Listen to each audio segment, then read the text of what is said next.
Hey, welcome back, fam. For those of you who are new, I'm Dave Banter. I have the JBL Bar 2.0 MK2 versus the Samsung S60B. I'm going to compare and contrast to see which one is going to be best for you. So without further ado, let's go. Dave Banter, coming at you with a tech review about the products that appeal to you. Ain't no capping with the blue cap, he just spitting the truth. So this is the JBL and this is the Samsung. Let's start with the design. All right, fam, starting off with the JBL MK2. This soundbar is solid. Check this out. That's the top, the grill. Did you hear how solid it was? Hard plastic on the top, 4-button menu, JBL branding in the middle. In the center here on the back, all your inputs are easily accessible. These two screws are for the mounting, and it's light enough to mount just like this, so you won't find any mounting screws on the bottom. Well built, just feels really well made, simplistic. The Samsung S60B has a nice build with a solid grille in the front. On the top, you'll find 4 menu buttons. On the bottom, you have your inputs, and those are going to be separate from your power, and then your 2 screws for mounting. The mounting is on the bottom because this soundbar is heavier. One thing to note on the back here, and you can check this out, you can see this darker area like these holes here. This is where it's not as strong. I can push the grill in a little easily there, so just be mindful of that. But you're mainly going to be dealing with the front and the top and not that section in the back. Looking at the features, this is where Samsung really shines. Wi-Fi and Bluetooth connection to your TV, built-in Alex, side firing drivers with an optional wireless rear speakers and subwoofer, and many Samsung technologies. The main standout feature is the 5.0 channel. It has a center channel to improve sound clarity, but the only caveat is the inputs and outputs. The JBL Bar 2.0 MK2 shares the same standard inputs and features like Bluetooth. The US version of the soundbar has USB playback, but that's about where the features stop.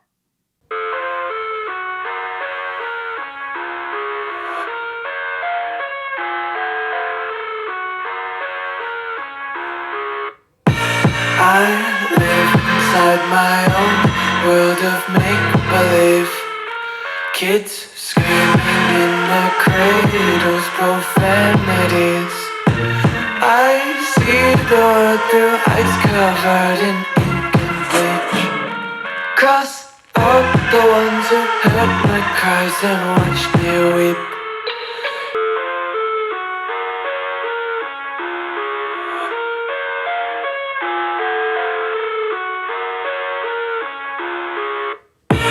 I live inside my own world of make-believe.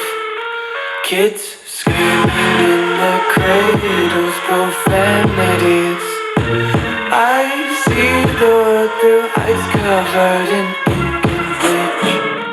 Cross out the ones who heard my cries and watched me weep.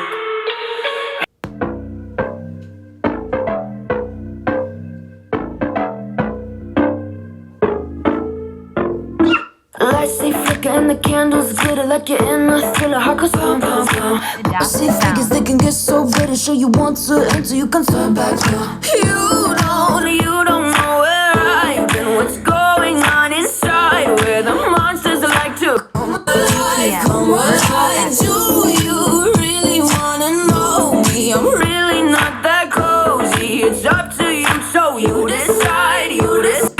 Love me up my words till the coffin's in the dirt. Try to break me like a curse, you know that will never work. I'm a little bit absurd. I'm dancing on the verge. Anyone can love a pretty little mansion, but could you love a haunted house?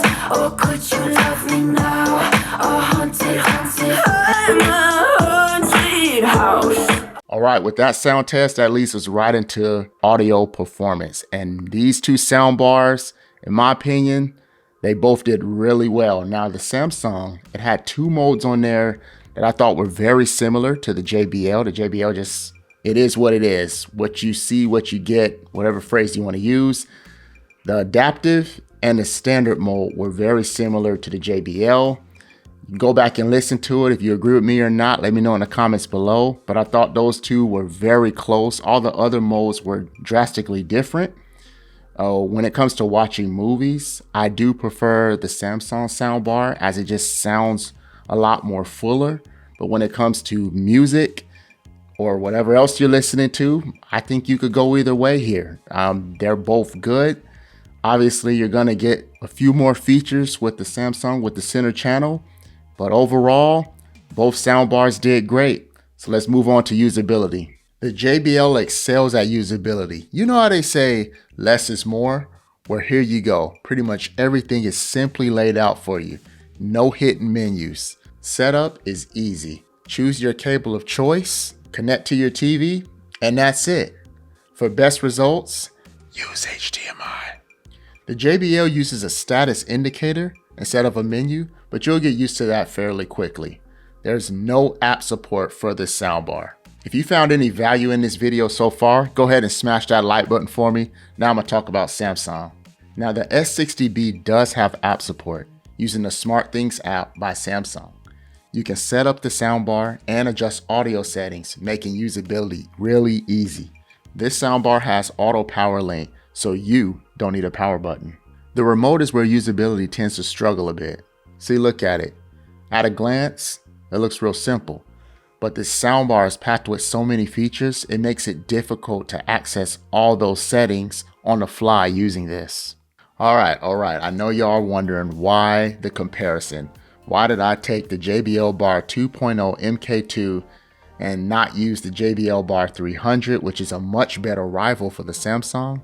Well, it's simply because both of these soundbars right here share the same inputs and outputs. They're close in size, and it's just a good way to let you know if you really need all the additional features that the Samsung offer.